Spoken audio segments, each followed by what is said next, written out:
Hi, I'm Leah. Welcome to my sewing studio. In this short video, we're going to show you how to sew the shirt to the collar band. This area here can be really tricky for a lot of people. You might be intimidated to even try to make a shirt because you think, oh man, there's no way I'm even going to go there. Or maybe you've made a shirt in the past and you've been really frustrated when you try to attach the collar band to the shirt and it's like those two don't match all of a sudden. We're going to show you the relationship between the collar band unit and the opening of the shirt so you really understand how you can fit any collar band to any shirt. So what that could mean for you is you could find a collar band unit that's already made that fits you, and maybe you have a shirt that fits you as well, and you can get those two things to fit together. So we'll show you that relationship so you can get any collar band to fit any shirt opening anytime. I also wanted to tell you a little bit about myself. I've sewn for years. I've taught hundreds of people how to sew shirt collars online, and I also teach at Esther's Fabrics on Bainbridge Island. And I have a class coming up at Sew Expo. It's a virtual hands-on class. It's a 4-needle class, so that means it is hands-on, so you'll be getting a kit in the mail and you'll be able to sew right along with me. It's March 2nd. I believe it's 8:30 in the morning. I think it's $60, and you can sign up at sewexpo.com. And in that class, we'll be getting our toddler shirt together. You're going to make something like this, so cute. We'll also cover, like everything about making the shirt. So the collar band, the yoke, making, plackets, cuffs, you name it, pockets. We'll do the whole thing. We'll also show you how to match cute little prints. So if you have a novelty fabric, how adorable is this? We'll show you how to get a pocket to match perfectly, matching across center front even when it's buttoned. Let me get this angled properly. Lots of fun there. So that's a little bit about me. Hope to see you here soon, and we'll show you how to get your shirt and your collar band together. Thanks. See you here soon. Before we get started, I just wanted to show you, I would say, our end goal here, and that's to get a beautiful looking collar band that fits nicely into that shirt neck opening. There's no stretching, there's no puckers, it just sits nicely, it fits nicely around the neck, and then the shirt hangs nicely off of the collar band. So that's our goal. So we're going through a little bit of a geometry lesson, looking at the circumference of the neckline opening, how to alter that in order to get the static length of the band to fit the opening of the shirt. We'll see you here soon. Take an overhead look at this relationship here. So in this diagram, this is the shirt. So you have the shirt neck opening here. This is your center front, the button hole and buttons, center back. This simulates the yoke. Sleeves here. You haven't attached the sleeves yet, so the shirt is sort of flat. Notice the neckline opening is a circle. Down here we have the collar band. Notice that is a line. Now I want to talk a little bit about the measurement of the collar band in relationship to the measurement of the neckline. So the measurement of the collar band, I don't know if you've ever gone out and looked at a men's shirt before, but you'll see usually there's two numbers on the shirt size, and one of them, the smaller one, is the neck size usually, so like a 16.5 or 17, something like that. For a little toddler shirt, I think this is like an 11.5. You measure from the button all the way across to about halfway through, a little past halfway through the buttonhole. So this is an 11, well, let's call 11.5. So this shirt would fit the neck of a toddler whose neck is about 11.5 or an 11. If their neck is bigger than 11.5, this is too small for them. You won't be able to button it, all right? So that's that measurement there. This doesn't change. So once you've made your collar band unit, you're done. This measurement here stays the same. That means we use the seam line that came with your pattern, and we don't alter that at all on the collar band. We do alter it on the shirt opening, and that's what we're going to talk about in a little more detail here. So when you think about this relationship, you can see it here. The shirt neck opening is clearly a circle, so you're going to think about this in terms of circumference.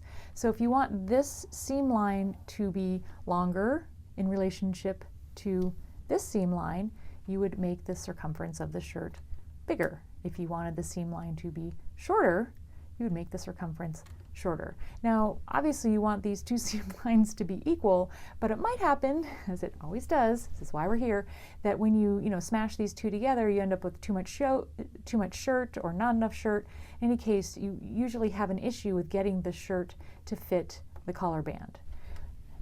But with this method, you alter the shirt seam allowance only, and then it will fit into the collar band because the collar band is static and you've altered the seam length here to fit the seam length here. So I recommend doing those alterations just in the sort of back section here. The reason for that is the front of the shirt, so this represents, I don't know if it's clear to you, maybe this will be more obvious.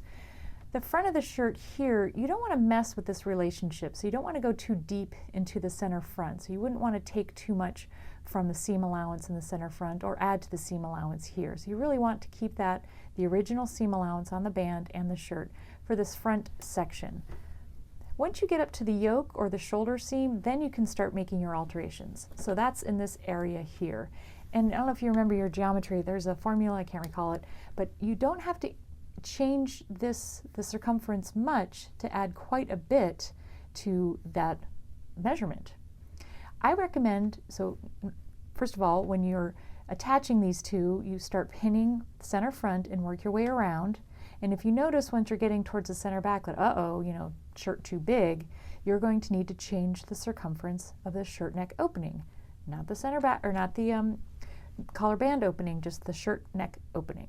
To do that, you would attach the collar band at the seam line here, but you attach it to the shirt a little bit outside of the seam line, and that would make the shirt a little bigger. So I would do something like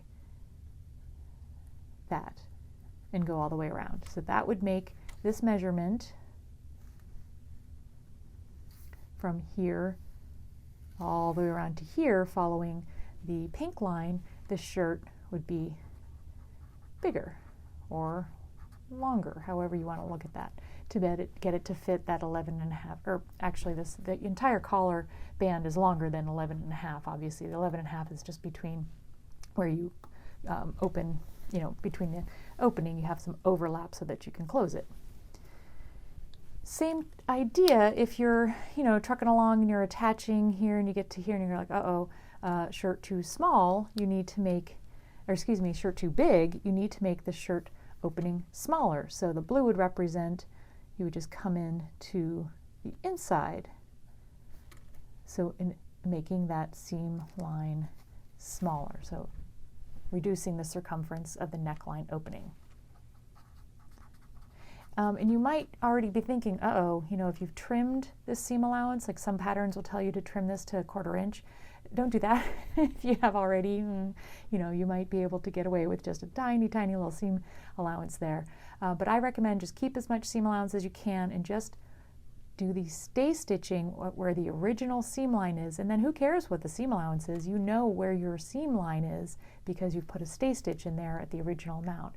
So that stay stitch line is really important. So we're going to talk about exactly how to do this next, where we do stay stitching, we'll mark the center backs, and then we'll show you how to pin this piece to this piece by altering where it lands on this piece, but it's always going to be along the seam allowance for the collar band.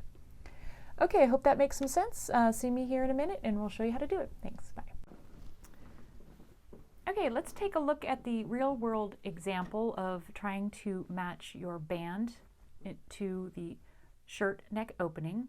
The concept is just to reiterate once again, that the band length does not change. What does change is the shirt neck opening. So we've done a line of stay stitching along where the band seam allowance is, so that's at the seam line here. And that stays the same. We always use that. That's where we're going to be stitching from. What alters is where we sort of meet the shirt on the other side. So take a look here. It's really common for shirts to get kind of lopsided, particularly, in sewing you can kind of stretch things out. I was just reviewing this and demonstrating it before I was on camera. I actually stretched the neck out a bit. So it happens. It's very easy. And also you can kind of tell, I might not have gotten this fold quite the right spot, so this is off maybe a little bit, so I've gained some shirt here. So it's no problem though. We can still smash this thing in here. First thing we do though is match where you want it to end.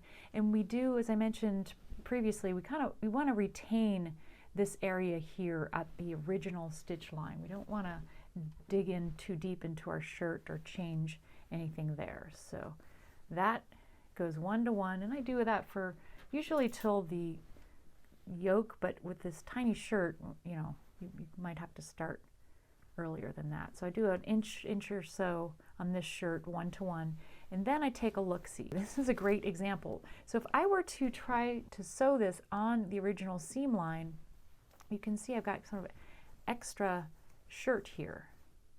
But what I can do is just make the shirt smaller. So how do I make that shirt line smaller? I go in. So instead of matching the current stitch line, I'm going to make it a little bit inside of that. And yeah, you'll see that stitch line on the shirt, but that's not a big deal. You can always take that out later. So then I just kind of walk it in. So now when I stitch it from this side, I'm going to actually be landing where that purple line is. We'll show you once we stitch it on here. Now let's just see what's happening on this side. So I actually want to go inside the shirt just a little bit. So ignore that purple line because that was from my demo. I would say this is the hardest part. It's just the little finessey part. I wouldn't do this in the middle, you know, at midnight, but still can be done. All right, so now I'm going to head to the machine and we'll demonstrate sort of what happens on the other side here. Put my needle down, back stitch, and I'm stitching on that prior stay stitch line. Really the only job you have here is to make sure that you keep the outer collar out of the way. Now the shirt is underneath, so you can put your hand under there as well to kind of make sure that it's nice and smooth.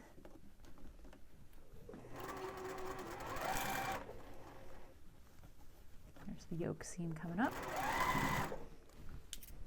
So I kind of twirl the shirt underneath the machine, but the collar band stays in a straight line.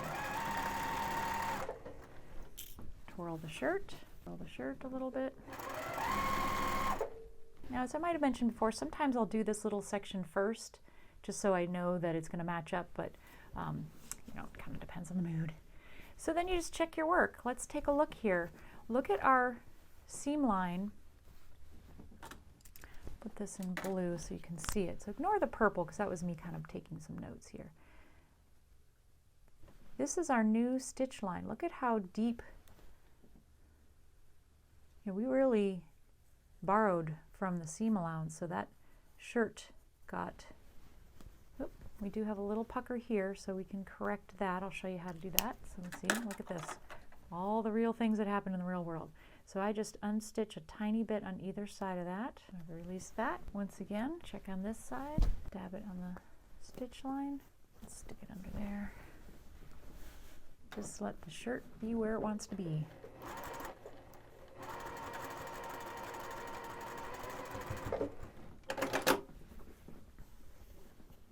Okay, look at that, nice and smooth.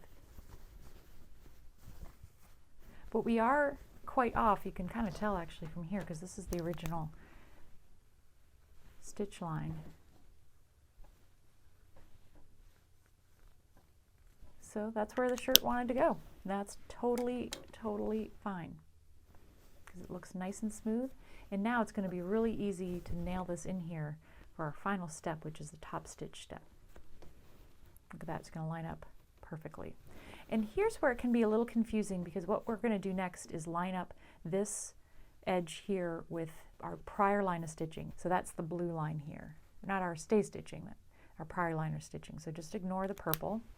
Now I stick this under the machine.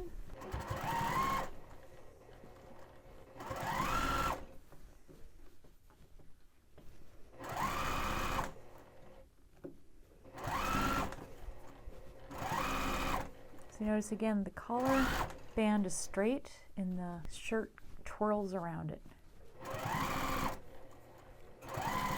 And all I'm doing is matching this fold with that prior line of stitching. And one of the little tips here, if you're finding it's kind of bulky, or maybe you're getting this sort of bull nose look here, you can kind of grab onto the shirt with a needle or your awl to try to pull the shirt this way a little bit while you're forcing the top layer of the band into the machine.